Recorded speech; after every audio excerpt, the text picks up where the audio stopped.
guys. Okay guys, meron na naman po tayong isang valued customer na taga Candaba, Pampanga. Alright, okay. This is Lazaro RAC Vlog. Welcome back to my YouTube channel and welcome back to my vlog. Okay. So yun guys, meron po tayong window type aircon dito na 1 horsepower. Okay? Astron. Okay? Inverter. Alright, no? So ang problema nito guys ay mahina siyang lumamig. Bakit kaya? Okay? So ngayon guys, titingnan natin, ito troubleshoot natin kung ano ang naging problema ng aircon na ito. Okay guys? Una sa lahat guys ay ang ating pong window type aircon ay kakalasin natin, babaklasin lahat, no? So iisa-isahin po natin to at the same time, no? Okay? So yung pong aircon na to guys ay isa po sa nagpapahina ng kanyang lamig ay yung sobrang dumi ng kanyang condensing, no? Okay? O yan, binabaklas po ng isa-isa. So yun guys, kung makikita ninyo, ang kanyang condenser guys ay nakatakip na po ng dumi. So wala na pong lumalabas guys na hangin palabas. Ibinabalik na lang niya ang kanyang dumi pabalik sa kanyang compressor. So ito po ang isang dahilan kung bakit guys ang ating aircon ay mahinang lumamig. So yun guys, kapag ito ay nilinis natin at ito po ay mahina pa rin lumamig, meaning may problema po ang kanyang system. Okay? O yan. Okay? Abangan nyo guys ang mga susunod na video. Ayan, no? Kagaya ng dati guys, ay babaklasin natin ng isa-isa yan para maiwasan natin ang pagkasira o pagkaroon ng mild defect ng ating system, ng ating aircon window type, no?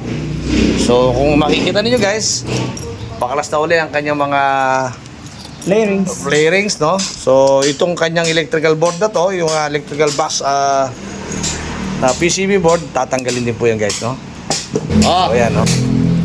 Kung makikita nyo guys, wala na po yung PCB board box nya, no? So yan, okay, ready to clean na po yan. Kung papasilin nyo, dito po yung kanyang box, no? Yan. Okay. So yun guys, maglilinis na po tayo ng aircon ngayon, no? So tatanggalin pa rin ni Popmix yung kanyang flooring para very clean ang ating aircon, no?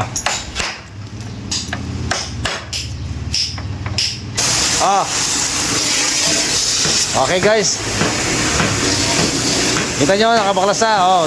Pina-power spray na po ng ating body si Popmix.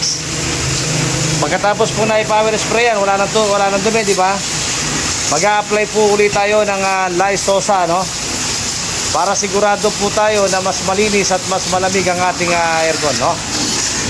So yun, tingnan nyo,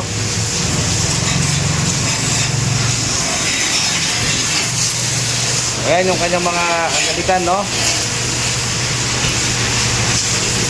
Okay, yung kanyang mga tornilyo. At syempre, yung kanyang PCB backboard, no? Inverter board.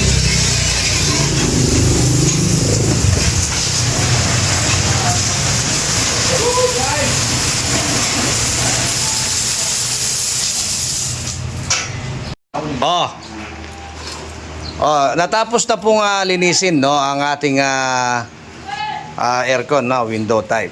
So gaya ng sabi ko, wag po tayong didepende sa power spray lang.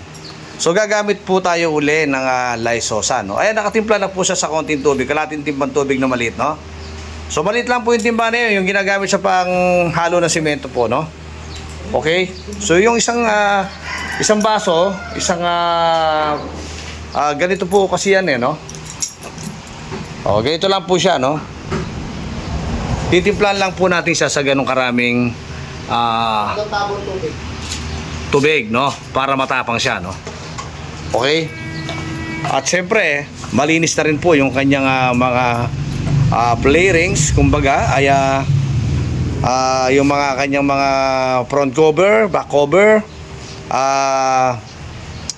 fan motor stand, okay, fan blade, okay. So yan, no. Okay na, at saka yung ating PCB board box, ha, okay. Okay, ayan. Alright, no. So yun guys, i-apply na natin ngayon. Okay. Siyempre, si Pop Mix ang mag-a-apply, no? Okay. Ganyan lang po kasimple. Huwag po nating aksayahin. May mga tamang kapag po yan ay ikalat na ni Pop Mix, okay na po nun. Okay? So para hindi nasasayang ang ating lagyan po natin ng stand para yung kanyang sosa ay may makuha natin uli, ano? Ayan, oh. Pwede nating iulit na ilagay doon. Okay? Pero ganyan pa lang dahil binubuhos pa lang niya yung ating sosa flakes. Makikita mo dito may dumi na siya agad, oh. Kita nyo? Itinatangay na niya yung dumi. So, what more pa kung ipagtatagal natin ng 2 to 3 minutes. Okay? Depende po sa gusto ninyo, no? Okay na yan. So, after 2 minutes guys, balikan natin.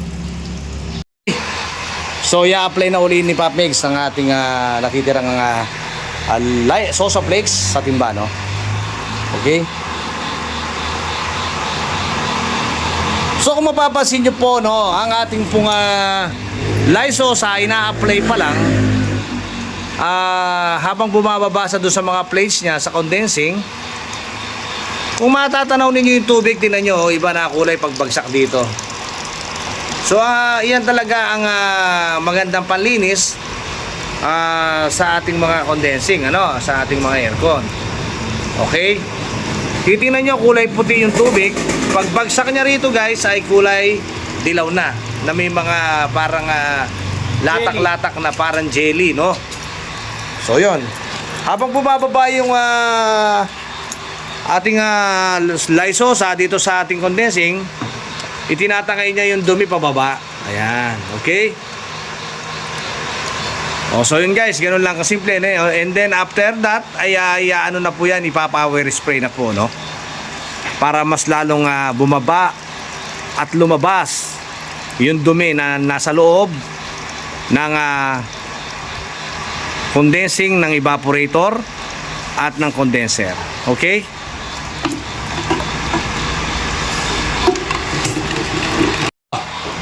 Oo.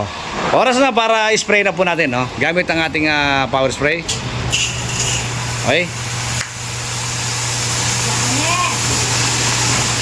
Okay? At ayan, sinisimulan na po power spray ni Pops. Ayan, oh. Makikita niyo yung dumi, no? Lumalagapak dito sa ating condensing, sa ating lalagyan ng tubig, no?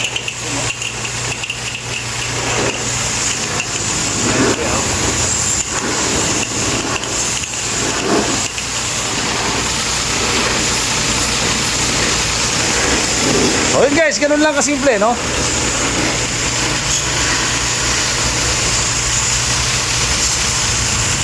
Ito po yung tamang procedure ng paglilinis, no? Baklas lahat, no? At para sa ganun po, lahat ng kalingkingan, lahat ng kasulok-sulukan ng ating aircon ay matanggal ang dumi. Okay, para maganda po ang bunga at malamig at sobrang bango ng ating aircon, okay? Pagka po ganito kalinis ang aircon ninyo, ay sulit po yung ibabayad ninyo, no? Mura lang po ang linis nito, guys. Kapag po ganito ay 500 per unit po tayo per isang aircon, no? Window type, no? Depende po sa horsepower. Pag lumaki ng konti dyan, medyo malaki na. And then kapag inverter, mas mahal, no? Mas marami po kasi binabaklas pag inverter, no? Okay? Pagkatapos po na na-spray ito, i-assemble na po ulit, no? Okay? Abangan nyo guys ang mga susunod na video para makita nyo kung paano i-assemble, no?